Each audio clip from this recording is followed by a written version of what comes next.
very happy evening, everyone. Namaskar. Assalamu alaikum. Thank you, ma'am.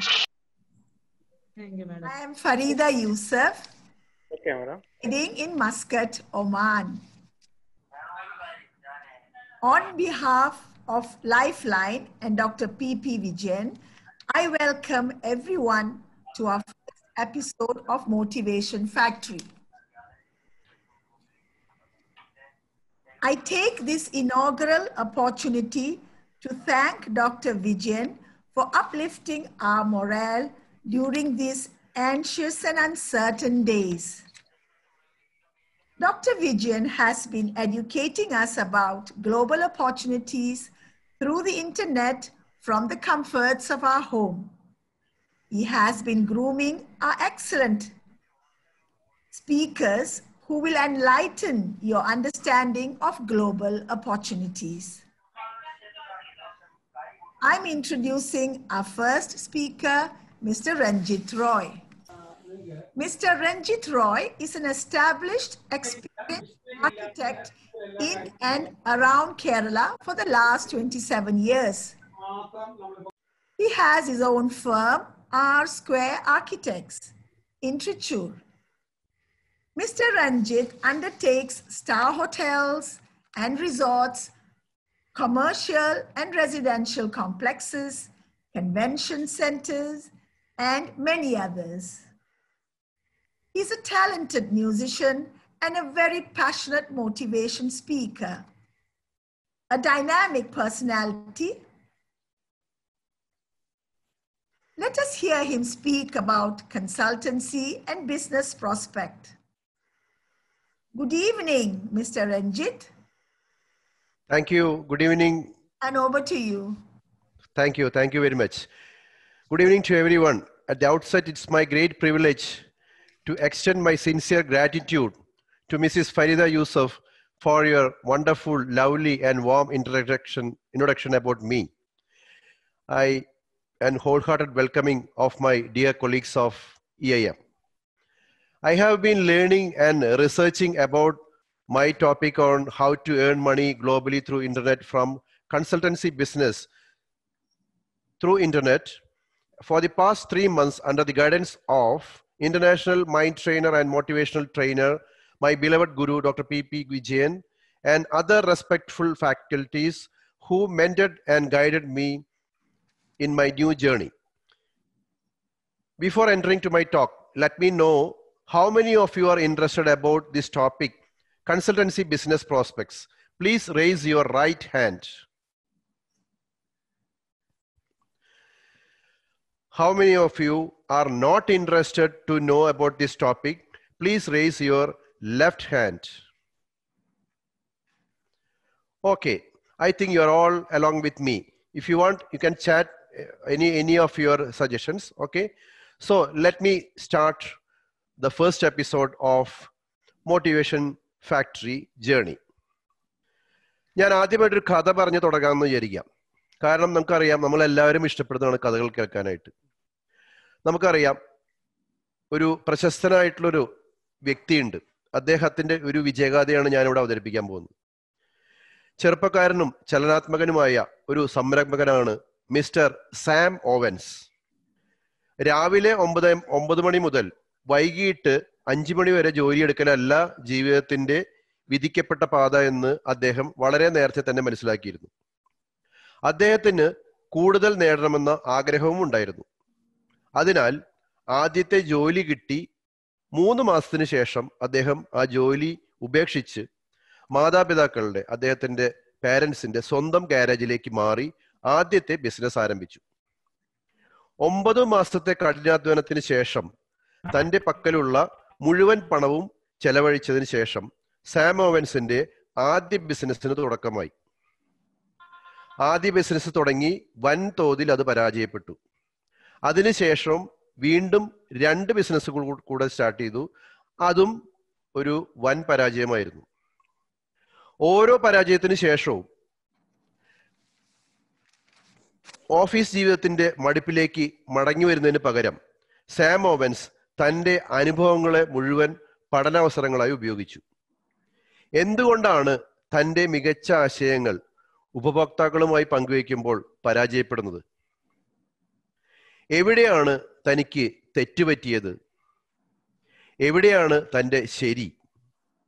ഇത്തരം സ്വന്തം വിലയിരുത്തലുകൾ മൂലം പഠിക്കാനും വളരാനുമുള്ള അദ്ദേഹത്തിൻ്റെ സന്നദ്ധതയാണ് സാം ഓവൻസിന് സംരംഭകത്തിൽ ഒരിക്കൽ കൂടി ശ്രമിക്കാനുള്ള പ്രേരണ ലഭിച്ചത്. അങ്ങനെ 4ാമത്തെ കമ്പനി ആരംഭിച്ചു, ഒരു ബിസിനസ് കൺസൾട്ടൻസി സ്ഥാപനം. ഇത്തവണ അദ്ദേഹത്തിന്റെ ശ്രമങ്ങൾക്ക് ഫലം കണ്ടു. കൺസൾട്ടിംഗ് ബിസിനസ് ആരംഭിച്ച് ആദ്യത്തെ വർഷം അദ്ദേഹം ഏകദേശം ഒരു $100 നേടി. $100. 2ാം വർഷം ഏകദേശം ഒരു $5,000 നേടി. 3ാം വർഷം അത് $1.2 lakhs ബില്യൺ എത്തി. 4ാം വർഷം $10 ലക്ഷം എത്തി. 5ാം വർഷം അത് $18 ലക്ഷം ബില്യൺ എത്തി. വാവ്! എന്താണ്? അതാണ് ഓൺലൈൻ ബിസിനസ് അല്ലെങ്കിൽ ഓൺലൈൻ കൺസൾട്ടൻസി ബിസിനസിന്റെ ശക്തി. അപ്പോൾ ഞാൻ പറഞ്ഞ സാം ഓവൻസിനെ പോലെ അനവധി പേരുണ്ട്. ഇപ്പൊ അദ്ദേഹം തന്നെ ഏകദേശം 10-20 പേരെ ഉയർത്തിക്കൊണ്ടിട്ടുണ്ട് ഇത്തരം ബിസിനസ്, ഓൺലൈൻ ബിസിനസ് ഇതിൽ കൂടെ. ഞാൻ പറയാൻ പോകുന്ന കാര്യം കൺസൾട്ടൻസി ബിസിനസ് ഓപ്പർച്യൂണിറ്റീസിനെ കുറിച്ചിട്ടാണെന്ന് ഞാൻ ആദ്യമേ പറഞ്ഞു. ഇതിൽ ദ പ്രൊഫഷൻ എന്ന് പറയുന്നത് എന്താ? The profession of a consultant is to give advice to others. അതായത് മറ്റുള്ളവർക്ക്, മറ്റു ബിസിനസ്സോ മറ്റു പ്രൊഫഷനോ ചെയ്യുന്ന ആൾക്കാർക്ക് ഒരു ഗൈഡൻസ് അല്ലെങ്കിൽ ഒരു കൺസൾട്ടൻസി കൊടുക്കുക എന്നുള്ളതാണ് ഒരു കൺസൾട്ടന്റ് അല്ലെങ്കിൽ ഒരു കൺസൾട്ടൻസി നടത്തുന്ന ഒരു വ്യക്തിയുടെ ചുമതല. അദ്ദേഹത്തിന് ആ ഫീൽഡിൽ വളരെയധികം നല്ല എക്സ്പെർട്ടൈസ് വേണം. അതായത് നല്ല കഴിവുള്ള, അതുപോലെ നല്ല പോലെ എക്സ്പെർട്ടൈസ് ഉള്ള ഒരാൾക്ക് മാത്രമേ ഒരു ബിസിനസ് ഗൈഡൻസ് കൊടുക്കാനും അതുപോലെ കൺസൾട്ടൻസി തുടങ്ങാനും സാധിക്കുള്ളൂ. ആ വിഷയത്തിനെ കുറിച്ച് അറിവ് ഉണ്ടാവണം. അതുപോലെ തന്നെ ഇന്റർനെറ്റിനെ കുറിച്ച് നല്ല ധാരണ ഉണ്ടാവണം. കാരണം നമുക്കറിയാം ഇന്നത്തെ കാലഘട്ടത്തിൽ സാധാരണ ഒരു തരത്തിലും നമുക്ക് പുറത്തിറങ്ങാൻ പറ്റാത്ത വിധത്തിലുള്ള പല പാൻഡമിക്സ്, ഐ മീൻ ദിസ് ഇപ്പോഴത്തെ ഈ കോവിഡ് പോലുള്ള പാൻഡമിക് പീരീഡിലൊക്കെ നമുക്കറിയാം വളരെ ബുദ്ധിമുട്ടാണ്. നമുക്ക് നാട്ടിൽ നമ്മുടെ പഴയ രീതിയിലുള്ള ഓഫീസും സെറ്റപ്പും ഒക്കെ. അപ്പൊ അതുകൊണ്ട് ഇന്റർനെറ്റിന് വളരെയധികം പ്രാധാന്യമുണ്ട്. നമുക്ക് വീട്ടിലോ അല്ലെങ്കിൽ നമ്മുടെ ഓഫീസിലോ എവിടെയെങ്കിലും ഇരുന്നു കൊണ്ട് തന്നെ ബിസിനസ് ചെയ്യാനുള്ള അല്ലെങ്കിൽ ബിസിനസ്സുകാരെ ഹെൽപ്പ് ചെയ്യാനുള്ള സാധ്യത നമുക്കുണ്ട്.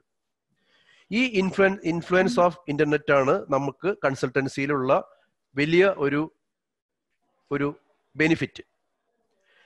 അതുപോലെ തന്നെ ഒരു ക്വാളിഫിക്കേഷൻ വേണോ വേണ്ടയോ അടുത്തൊരു ചോദ്യമാണ്. Whether the consultant should need a qualification or not. തീർച്ചയായും ഒരു കൺസൾട്ടന്റിന് ഒരു ക്വാളിഫിക്കേഷൻ മസ്റ്റ് ആണ്. കാരണം ഒരു ക്വാളിഫിക്കേഷൻ അറ്റ്ലീസ്റ്റ് അതിനെ കുറിച്ചിട്ടുള്ള ഒരു ഗ്രാജുവേഷനോ അല്ലെങ്കിൽ ഒരു പ്രൊഫഷണൽ ആയിട്ടുള്ള ഒരു സർട്ടിഫിക്കേഷനോ ഉള്ള വ്യക്തിക്ക് മാത്രമേ നല്ല രീതിയിൽ ഒരു കൺസൾട്ടന്റ് ആവാൻ സാധിക്കുള്ളൂ. അപ്പൊ അതുകൊണ്ട് തന്നെ അതോടൊപ്പം തന്നെ എക്സ്പീരിയൻസും വേണം.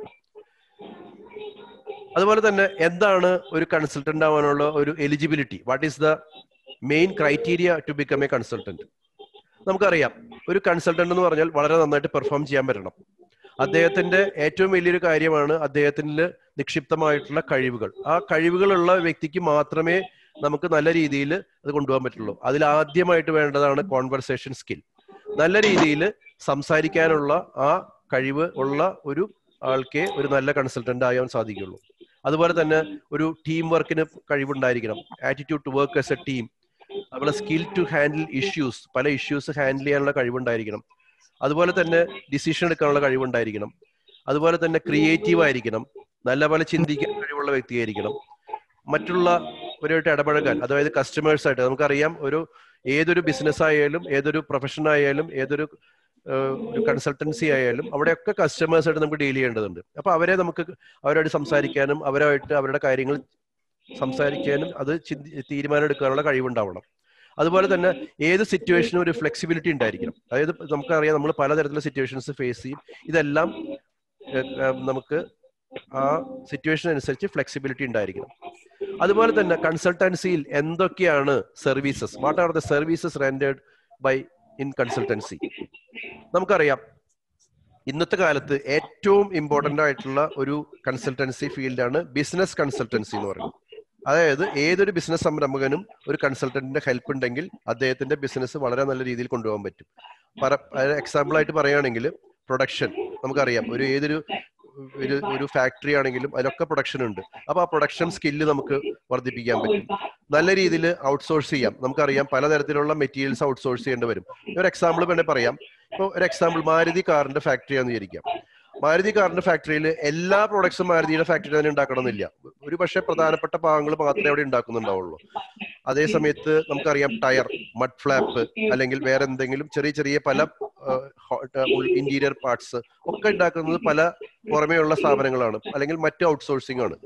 ഔട്ട്സോഴ്സിംഗ് എന്താണെന്നുള്ള അറിയിക്കാനാണ് ഞാനിത് പറഞ്ഞു തരുന്നത്. ഇതിലിപ്പോ എനിക്കൊരു പറഞ്ഞുതരാനുള്ള ഒരു കാര്യം എന്താ വെച്ചാൽ, എൻ്റെ ഒരു സുഹൃത്തുണ്ട് ഡൽഹിയിൽ, മാരുതി കമ്പനി കാറുകളുടെ മുഴുവൻ മഡ് ഫ്ലാപ്പും അദ്ദേഹമാണ് കൊടുക്കുന്നത്. അദ്ദേഹം ഉണ്ടാക്കുന്ന മഡ് ഫ്ലാപ്പാണ് മാരുതി കമ്പനികളുടെ എല്ലാ കാറുകളിലും വരുന്നത്, മാരുതി കാറുകളിലും മുഴുവൻ വരുന്നത്. അദ്ദേഹം ഇന്ന് വലിയൊരു ലക്ഷപ്രഭുവാണ്, only by outsourcing the mud flap for the Maruti vehicles.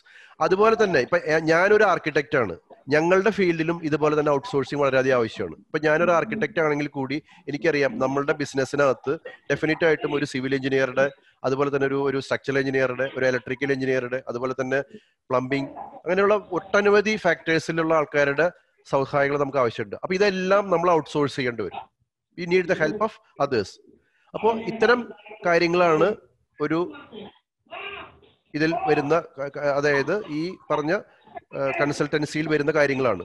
അതുപോലെ തന്നെ നമുക്കറിയാം project management, finance management, work flow, അതായത് ഒരു പ്രോജക്റ്റ് എങ്ങനെ പോകണം അല്ലെങ്കിൽ ഒരു ബിസിനസ് എങ്ങനെ നടക്കണം അതിനെക്കുറിച്ചുള്ള work flow analysis, digital evaluation, ഇങ്ങനെ ഒട്ടനവധി ഫാക്ടേഴ്സ് നമ്മൾ കൺട്രോൾ ചെയ്താലേ ഒരു നല്ല രീതിയിൽ ആ ബിസിനസ് കൊണ്ടുപോകാൻ പറ്റുള്ളൂ.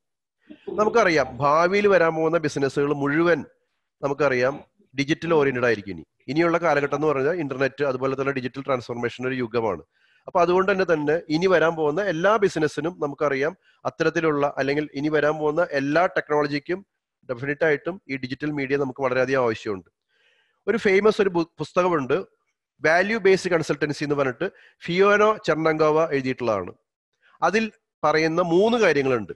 ഒരു ബിസിനസ്സിന് വേണ്ട മെയിൻ കാര്യങ്ങളാണ്, അല്ലെങ്കിൽ ഒരു സംരംഭത്തിന് വേണ്ട മെയിൻ കാര്യങ്ങളാണ് റിച്ച്നെസ്, റീച്ച് ആൻഡ് അഫിലിയേഷൻ. എന്താണ് റിച്ച്നെസ് എന്ന് പറഞ്ഞത്? റിച്ച്നെസ് എന്ന് പറയുന്നത് ആ പ്രോഡക്റ്റിനെ കുറിച്ചിട്ടുള്ള കറക്റ്റ് ആയിട്ടുള്ള ഒരു അറിവ്, അതായത് മാർക്കറ്റിൽ ആ പ്രോഡക്റ്റിനെ കുറിച്ചുള്ള കറക്റ്റ് ആയിട്ടുള്ള അറിവ്. അതുപോലെ തന്നെ ആ ഫേം കോമ്പിറ്റന്റ് ആണോ അല്ലയോ എന്നുള്ളത്, ഇതാണ് റിച്ച്നെസ് എന്ന് പറഞ്ഞ് ഉദ്ദേശിക്കുന്നത്. അതുപോലെ റീച്ച് എന്ന് പറയുന്നത് നമ്മൾ ഇവരെ അറിയണം, കസ്റ്റമേഴ്സിനെ അറിയണം. അതായത് ഏത് സംരംഭത്തിലായാലും കസ്റ്റമേഴ്സിനെ അറിയാണ്ട് നമുക്ക് ഒരു തരത്തിലും മുന്നോട്ട് പോകാൻ പറ്റില്ല. കാരണം കസ്റ്റമേഴ്സ് അവർ റിയൽ ബ്രെഡ് ആൻഡ് ബട്ടർ. അതുപോലെ തന്നെ നമ്മുടെ ഒപ്പോണൻസ് ഉണ്ടായിരിക്കും, അതായത് നമ്മളുടെ സിമിലർ കാര്യങ്ങൾ ചെയ്തുകൊണ്ടിരിക്കുന്ന ഫേംസ് ഉണ്ടാവാം, സിമിലർ ആൾക്കാരുണ്ടായിരിക്കാം. അപ്പൊ ഇവരെ കുറിച്ച് നമുക്കൊരു അറിവുണ്ടാവണം. സപ്ലയേഴ്സിനെ കുറിച്ച് അറിവുണ്ടായിരിക്കണം. അങ്ങനെ ഇത്രയും കാര്യങ്ങളെ കുറിച്ച് പറയുന്നതാണ് റീച്ച്. മറ്റൊരു വളരെ ഇമ്പോർട്ടന്റ് ആയ കാര്യമാണ്, ഇന്നത്തെ യുഗത്തിലെ ഏറ്റവും ആവശ്യമുള്ള കാര്യമാണ് അഫിലിയേഷൻ. അഫിലിയേഷൻ എന്നുള്ള വാക്കിന്റെ അർത്ഥം എന്താണെന്ന് വെച്ചാൽ, affiliation means to reduce the distance between the customer and the supplier or the firm. കാരണം ഞാൻ നേരത്തെ പറഞ്ഞു customer is our bread and butter എന്ന് പറഞ്ഞു. ഡെഫിനറ്റ് ആയിട്ടും നമ്മൾ കസ്റ്റമർ ഓറിയന്റഡ് ആയിരിക്കണം, അല്ലാണ്ട് ഇന്നത്തെ കാലത്ത് ഒരു ബിസിനസ്സും വിജയിക്കില്ല. അല്ലെങ്കിൽ ഒരു കൺസൾട്ടൻസി ആയാലും ഡെഫിനറ്റ് ആയിട്ടും we need, as an architect I know very well, we have to keep the relationship between the customers as well as ours. അതുപോലെ തന്നെ എക്സ്പെർട്ടൈസ്, നല്ല രീതിയിൽ എക്സ്പെർട്ടൈസ് ഉള്ള ഒരു കൺസൾട്ടന്റിന് മാത്രമേ ഇന്നത്തെ കാലത്ത് പിടിച്ചു നിൽക്കാൻ പറ്റുള്ളൂ. മാത്രമല്ല he should have a very good knowledge about digital technology. ഇനി അതുപോലെ തന്നെ പറയാവുന്നത്, ഞാനിപ്പോ സത്യം പറഞ്ഞാൽ ഇതൊരു ശരിക്കൊരു ഫുള്ളി ഇതായിട്ടുള്ള ക്ലാസ് അല്ല എടുക്കുന്നത്, ഒരു ജനറൽ അവയർനെസ് ആണ് തരുന്നത്. കാരണം നമുക്ക് പറയൂ സർ. രഞ്ജിത്തിന്റെ ക്ലാസ് ഫുൾ ഫ്ലെഡ്ജഡ് ആയിട്ട് കേൾക്കാൻ ആൾക്കാർ ഇരിക്കുവാണ്. ഓക്കെ. അപ്പൊ ഇന്ന് നമുക്കൊരു കാര്യം ചെയ്താൽ മതി, ഒരു ചെറിയ പീസ് ഓഫ് കേക്ക് നമ്മളിപ്പോ കൊടുത്തല്ലോ. ഓക്കെ. അപ്പൊ നാളെ ഈ പ്രോസസ് എല്ലാം കഴിഞ്ഞ് നമുക്ക് സംസാരിക്കാം. കാരണം ഇപ്പൊ നമുക്ക് 336 പേരാണ്, അറൌണ്ട് 1000 പീപ്പിൾ ആണ് നിങ്ങളുടെ ക്ലാസ്സിന് വേണ്ടി വെയിറ്റ് ചെയ്യുന്നത്. ശരിയാണ്. അപ്പൊ അതുകൊണ്ട് ഒരു കാര്യം ചെയ്യാം, നമുക്ക് ഇന്നത്തേക്ക് വൈൻഡപ്പ് ചെയ്യാം. ഓക്കെ. ഇതിനകത്ത് നിന്ന് DT പ്രൈമിൽ വരേണ്ട കുറെ ആൾക്കാരുണ്ട്, അവർക്ക് DT പ്രൈമിലേക്ക് വരാം. നിങ്ങൾക്ക് വേണ്ടിയിട്ട് ഒരു ഗ്രൂപ്പ് ഉണ്ടാക്കിയിട്ടുണ്ട്, അതിനകത്ത് കിടക്കുന്നുണ്ട്. അപ്പോൾ ബാക്കി കാര്യങ്ങൾ, അപ്പോൾ നിങ്ങളൊരു കാര്യം ചെയ്താൽ വേറെ ഒന്നിലും പോകണ്ട. നിങ്ങൾ വേറെ എന്തിലേക്കൊക്കെ ജോയിൻ ചെയ്യാൻ പറഞ്ഞാലും പോകണ്ട. കാരണം ചിലപ്പം വീണ്ടും ജോയിൻ ചെയ്യാൻ പറഞ്ഞ എല്ലാവർക്കും SMS വാട്സപ്പ് ഒക്കെ വരുമായിരിക്കും. പക്ഷെ നിങ്ങൾ ഇതിനകത്ത് മാത്രം കയറിയാൽ മതി നാളെ. Got it? നാളെ 7 മണിക്ക് കയറിയാൽ മതി എന്നാണോ പറഞ്ഞത്? നാളെ 7 മണിക്ക് നിങ്ങൾ ഇതിന് മാത്രം വന്നാൽ മതി. Okay, sir. This is a final destination. Okay. So, congratulations to everybody. പിന്നെ നിങ്ങൾ ഇത് കംപ്ലീറ്റ് ഒന്ന് പഠിച്ചോണം. എവിടെയെങ്കിലുമൊക്കെ സംശയം ഉണ്ടെങ്കിൽ നമ്മൾ ഓരോന്നോരോന്ന് ചെയ്യാൻ പറയുമ്പോഴത്തേക്ക് സംശയിച്ച് നിൽക്കാത്ത രീതിയിലൊന്ന് പഠിച്ചോണം. പിന്നെ ആരെങ്കിലും ഫില്ല് ചെയ്യാത്തതുണ്ടെങ്കിൽ അത് ഡിസേബിൾ ആയി പോകും. അതുകൊണ്ട് നിങ്ങളിപ്പം ഇതിനകത്തുനിന്ന് ചാറ്റിൽ നിന്ന് എടുത്ത് ഫില്ല് ചെയ്ത് അങ്ങ് സബ്മിറ്റ് ചെയ്തേക്കുക. then everything will be over. Sir Vijayan sir, ഈ ക്ലാസ് നടന്നുകൊണ്ടിരിക്കുമ്പോ മ്യൂട്ട് ആക്കാത്ത ആൾക്കാരുണ്ടായിരുന്നു. അപ്പൊ കേൾക്കുമ്പോ ഇത്തിരി ഡിസ്റ്റർബൻസ് ഉണ്ടായിരുന്നേ, ശരിക്കും കേൾക്കാൻ പറ്റിയില്ല. നാളെ അങ്ങനെയുള്ളവരെ അപ്പൊ തന്നെ ഡിലീറ്റ് ചെയ്യുമായിരിക്കും. നാളെ ഈ സെയിം പാസ്വേഡ് ആണോ?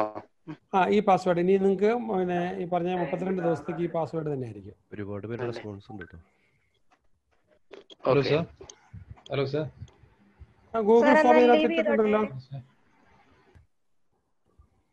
ഗൂഗിൾ ഫോം കിട്ടാത്ത ആൾക്കാരുണ്ടെങ്കിൽ പറഞ്ഞു, ഇപ്പൊ വീണ്ടും ഇട്ട് തരാൻ വേണമെങ്കിൽ. Hello sir. ഫില്ല് ചെയ്തിട്ടുണ്ട്, അത് സബ്മിറ്റും ചെയ്തു.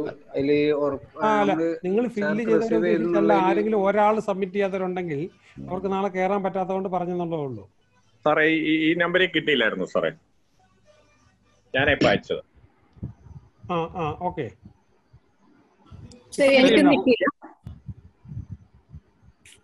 ഇപ്പൊ കിട്ടിയല്ലോ. ഫോം ഫില്ല് സബ്മിറ്റ് ചെയ്യുമ്പോൾ റീസബ്മിറ്റ് എന്നാ കാണുന്നത്. അതെന്താന്ന് എനിക്കറിയില്ല. ഫില്ല് ചെയ്തവര് ലീവ് ചെയ്തോട്ടെ. ഓക്കെ, ലീവ് ചെയ്തോളൂ. നാളെ 7 മണിക്ക് വന്നാൽ മതി. Thank you sir. Thank you sir. Hello sir. Telegram remove ആയി പോയല്ലോ. Thank